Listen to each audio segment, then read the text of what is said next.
नमस्कार साथियों, economics classes में आपका स्वागत है। आज का हमारा टॉपिक है पैमाने के प्रतिफल का क्या अर्थ होता है, इसे जानने का प्रयास करेंगे। पैमाने के प्रतिफल के अर्थ को समझें। इसको जानने से पहले थोड़ी सी चर्चा हम अल्पकालीन उत्पादन फलन पर भी कर लेते हैं। अल्पकालीन उत्पादन फलन से संबंधित एक वीडियो हमने बना रखा है, उसे आप लोग देख लें। यहाँ पर हम अल्पकालीन उत्पादन फलन की संक्षिप्त व्याख्या करेंगे।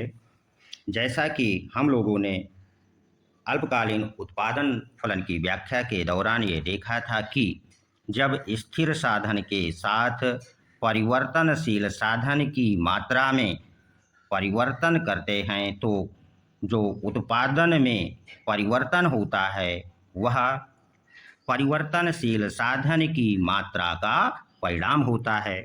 इसीलिए अल्पकालीन उत्पादन फलन को साधन का प्रतिफल भी कहा जाता है तथा अल्पकाल में स्थिर साधन और परिवर्तनशील साधन का अनुपात भी बदलता है, इसीलिए इसे परिवर्तनशील अनुपात का नियम भी कहते हैं। चलिए अब हम लोग ये जानेंगे रेखा चित्र के माध्यम से कि किस प्रकार का परिवर्तन होता है अल्पकाल में।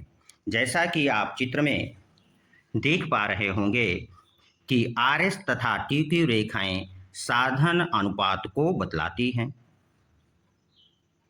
आर एस रेखा पर यदि हम बाएं से दाईं ओर बढ़ें तो साधन y स्थिर रहता है और x साधन की मात्रा में जैसे जैसे वृद्धि करते हैं वैसे वैसे हमें 50, 100 और 150 का उत्पादन मिलता है। इसी प्रकार जब हम साधन अनुपात रेखा Q2 पर नीचे से ऊपर की ओर बढ़ते हैं तो इस बिंदु पर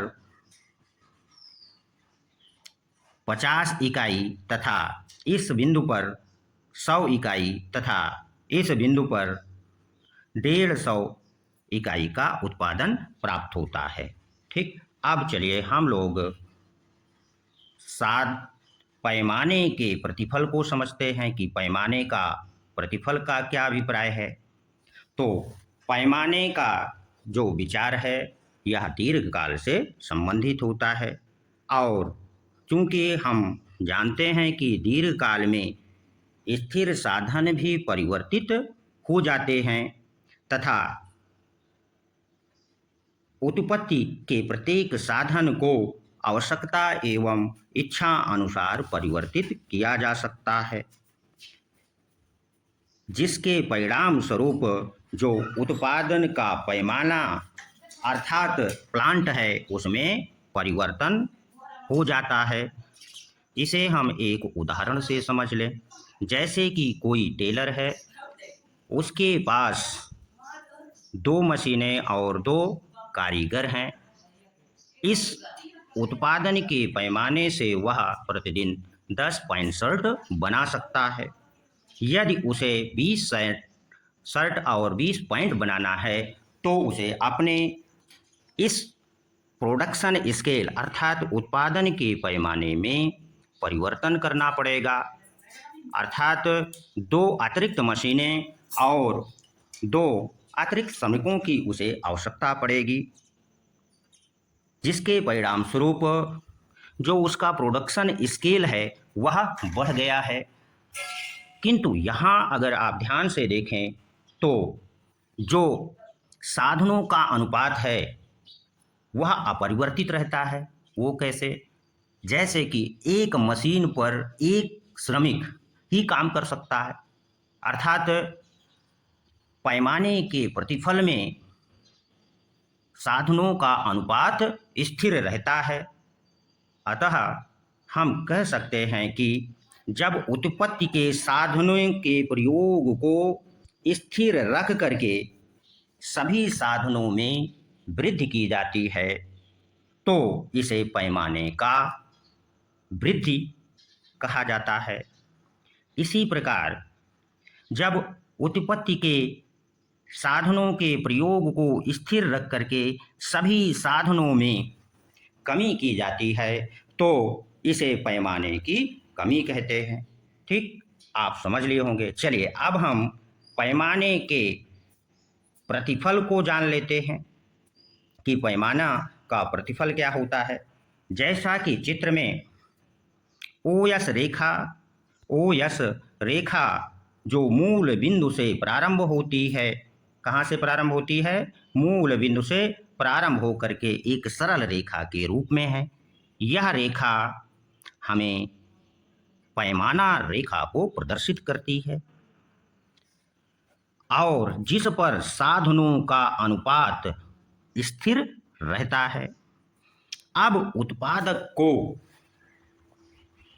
यदि 50 इकाई प्राप्त करना है तो उसे समोत्पाद वक्र के ए बिंदु पर उत्पादन करना पड़ेगा।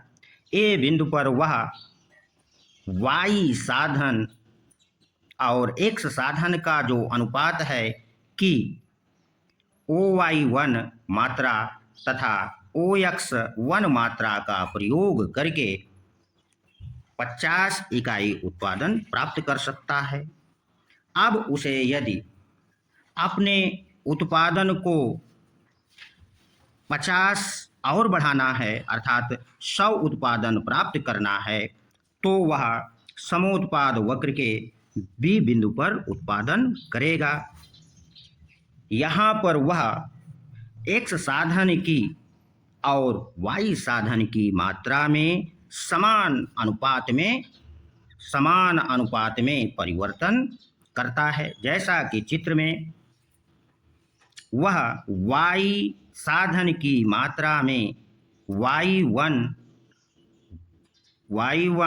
x2 तथा एक्स साधन की मात्रा में x1 x2 की मात्रा में वृद्धि करके 100 इकाई उत्पादन प्राप्त कर सकता है। इसी प्रकार वह सी बिंदु पर 150 उत्पादन प्राप्त करने के लिए एक्स साधन की मात्रा में वृद्धि y2 y3 तथा y साधन में x2 और x3 की मात्रा में वृद्धि करके प्राप्त कर सकता है। यहाँ पर जो साधनों का अनुपात है, जो साधनों का अनुपात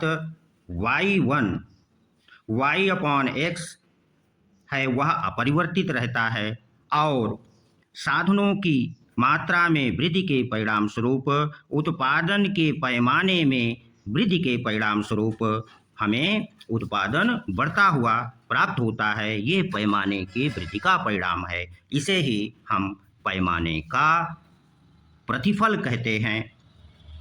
इसी प्रकार जब उत्पादक को कम उत्पादन प्राप्त करना होगा तो वह उत्पादन पैमाना रेखा पर नीचे की ओर ऐसे समाउत्पाद वक्र पर उत्पादन करेगा जहां पर उसे कम उत्पादन की प्राप्ति हो सके। हम आशा करते हैं कि आपने इस वीडियो को ध्यान से समझ लिया होगा।